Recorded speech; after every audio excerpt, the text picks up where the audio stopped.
Assalamualaikum warahmatullahi wabarakatuh. Perkenalkan, nama saya Sutrisna dengan NIM channel 122065 kelas manajemen B angkatan 2022. Baik, di video kali ini saya akan menjelaskan mulai dari pertemuan 1 sampai pertemuan 7, di mana di pertemuan 1 yaitu membahas tentang anggaran perusahaan, pertemuan 2 membahas tentang ramalan penjualan, pertemuan 3 membahas tentang anggaran penjualan, pertemuan 4 membahas tentang anggaran produk, pertemuan 5 membahas tentang anggaran bahan baku, pertemuan 6 membahas tentang anggaran biaya dan beban, dan yang pertemuan terakhir yaitu pertemuan 7 membahas tentang anggaran laba rugi. Untuk memenuhi salah satu tugas yang diberikan Ibu Ulan Ayundiani SEMM selaku dosen pengampu mata kuliah penganggaran. Simak videonya. Perusahaan adalah proses merencanakan dan juga menyusun anggaran keuangan untuk perusahaan. Nah, ini itu melibatkan estimasi pendapatan, biaya dan penggunaan dana selama periode tertentu. Nah, anggaran yang disusun menjadi hasil dari proses penganggaran yang berfungsi sebagai panduan untuk mengelola keuangan dan juga untuk mencapai tujuan perusahaan. Nah, selanjutnya penganggaran terkait erat dengan akuntansi karena anggaran perusahaan biasanya disusun dengan format yang mirip dengan laporan keuangan. Dan juga komponen utama dalam anggaran seperti pendapatan, biaya, dan laba seringkali diatur dengan format yang sama dengan laporan laba rugi dan neraca yang digunakan dalam akuntansi. Nah, ini memungkinkan perusahaan untuk merencanakan keuangan mereka dengan cara yang terstruktur dan juga memantau kinerjanya sesuai dengan prinsip-prinsip akuntansi. Nah, baik, yang pertama itu mengarahkan pencapaian tujuan. Anggaran yang membantu perusahaan fokus pada tujuan yang ingin dicapai dengan merencanakan penggunaan sumber daya secara efektif.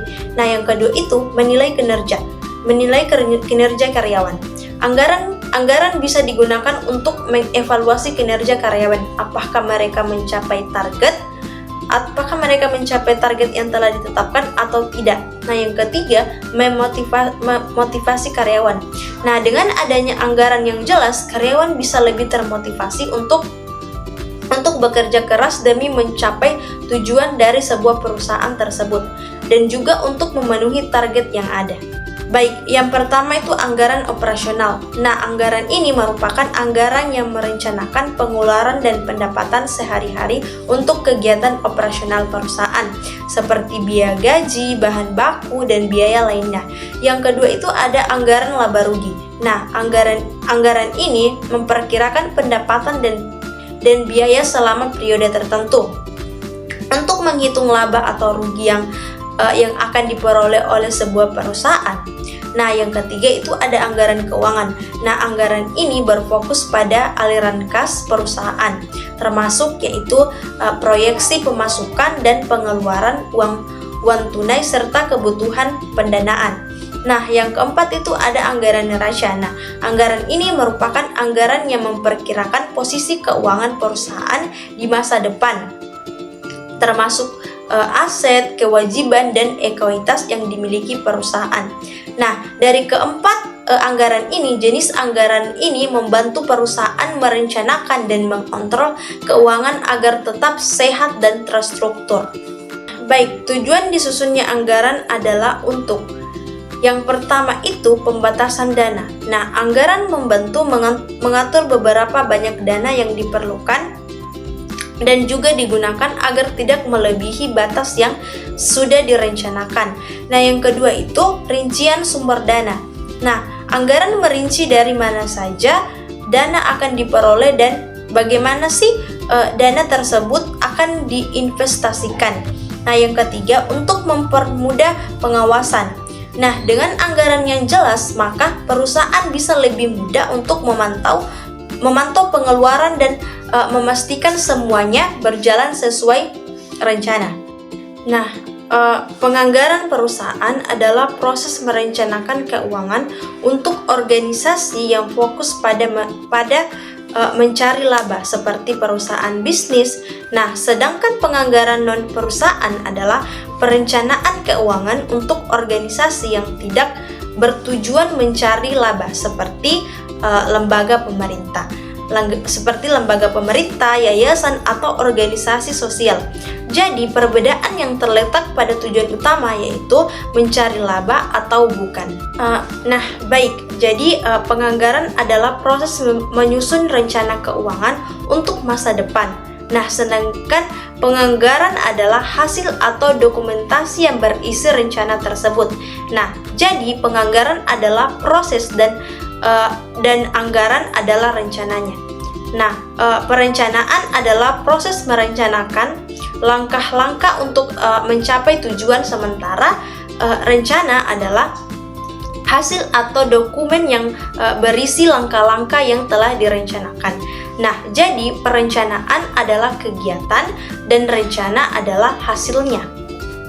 Nah, ramalan penjualan adalah proses untuk memperkirakan jumlah produk yang akan terjual di masa depan.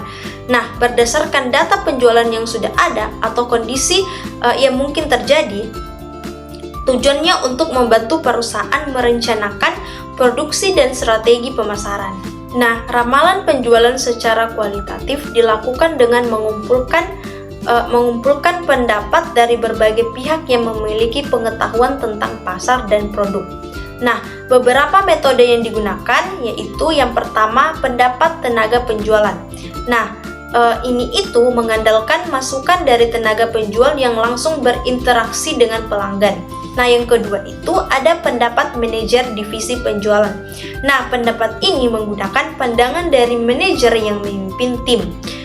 Tim apa? Yaitu tim penjualan. Nah, yang ketiga itu pendapat eksekutif berdasarkan pendapat dari pemimpin perusahaan yang memiliki visi strategis.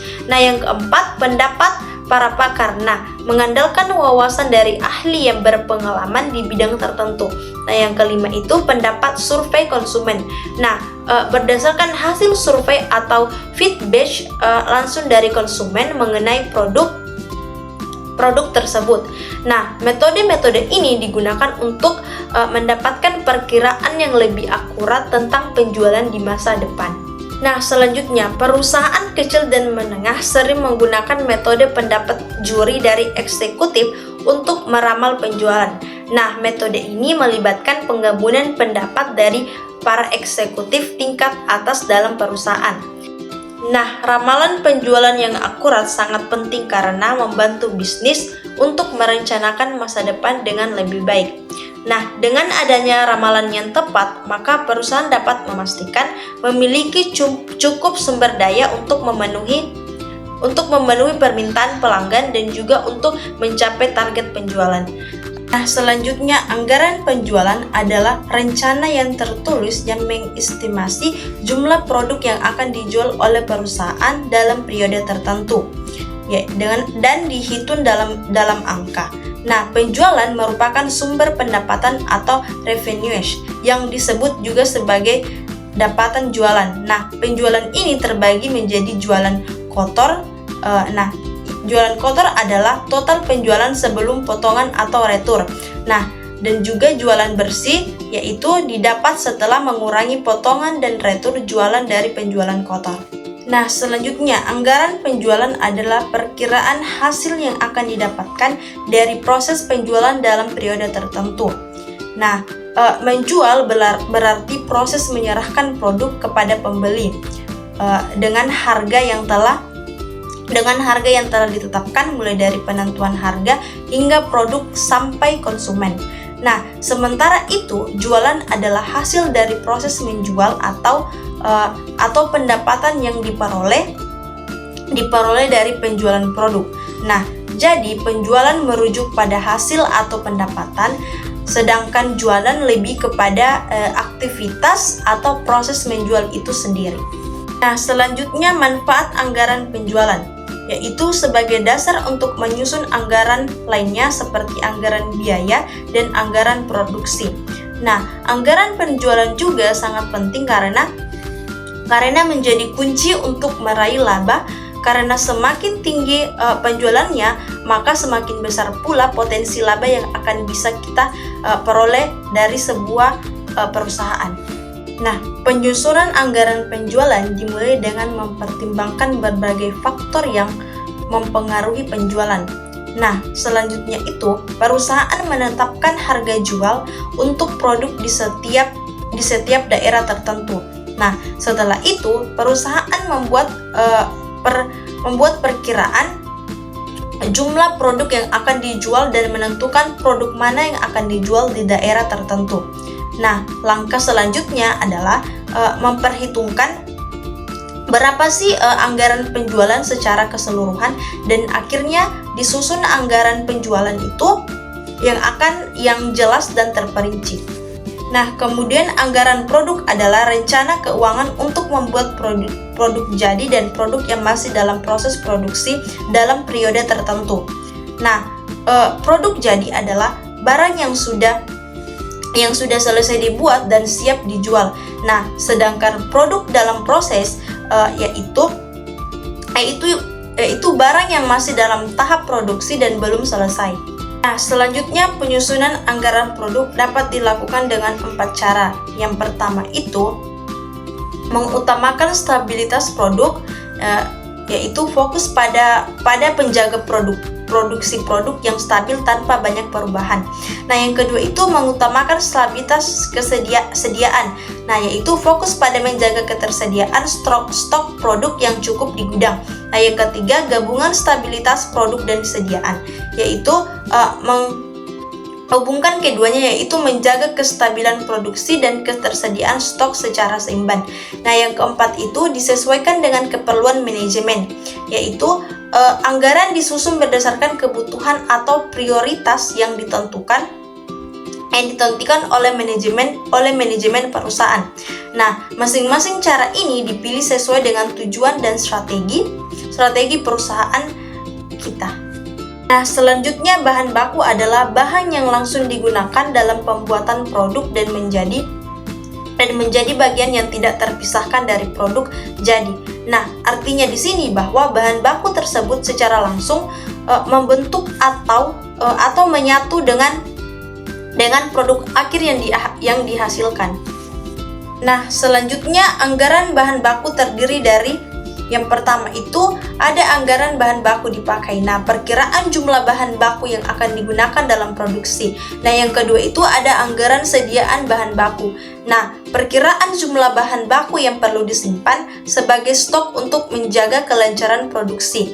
Nah, yang ketiga itu ada anggaran belian bahan baku. Nah, perkiraan biaya untuk membeli bahan baku yang diperlukan selama periode tertentu. Nah, dari ketiga anggaran ini dapat membantu perusahaan untuk merencanakan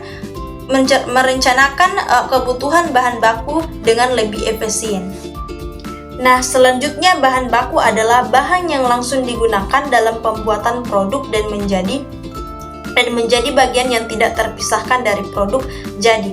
Nah, artinya di sini bahwa bahan baku tersebut secara langsung membentuk atau menyatu dengan produk akhir yang dihasilkan. Nah, selanjutnya itu biaya tenaga kerja langsung. Standar per unit produk terdiri dari 2 komponen. Yang pertama itu ada jam tenaga kerja langsung, yaitu jumlah waktu yang dibutuhkan oleh pekerja untuk memproduksi 1 unit produk. Nah, yang kedua itu tarif upah standar tenaga kerja langsung. Nah, yaitu upah yang dibayar kepada pekerja per jam untuk pekerjaan langsung. Nah, kombinasi keduanya ini digunakan untuk menghitung biaya tenaga kerja langsung dalam pembuatan suatu produk. Nah, selanjutnya itu anggaran laba rugi. Nah, anggaran laba rugi perkiraan yang menunjukkan apakah perusahaan akan memperoleh keuntungan atau kerugian dalam periode tertentu. Nah, anggaran ini disusun berdasarkan rencana penjualan, produksi, biaya operasional, dan pengeluaran lainnya yang diperkirakan akan terjadi selama periode tertentu. Nah, selanjutnya itu anggaran laba rugi mencakup beberapa elemen penting. Yang pertama itu ada anggaran penjualan. Nah, perkiraan pendapatan yang akan diperoleh dari penjualan produk. Nah, yang kedua itu ada anggaran produksi. Nah, ini itu rencana jumlah produk yang akan diproduksi selama periode anggaran. Nah, yang ketiga itu ada anggaran biaya produksi. Nah, yaitu perkiraan biaya yang akan dikeluarkan untuk memproduksi barang. Nah, yang keempat itu ada anggaran beban operasi. Nah, biaya ini adalah biaya yang diperlukan untuk menjalankan operasi perusahaan seperti gaji dan biaya administrasi. Nah, yang keempat itu ada anggaran pajak penghasilan. Nah, ini itu perkiraan pajak yang harus dibayar berdasarkan laba yang dihasilkan. Nah, dari semua elemen ini membantu perusahaan merencanakan keuangan dan memprediksi hasil akhir atau laba atau rugi dalam sebuah perusahaan.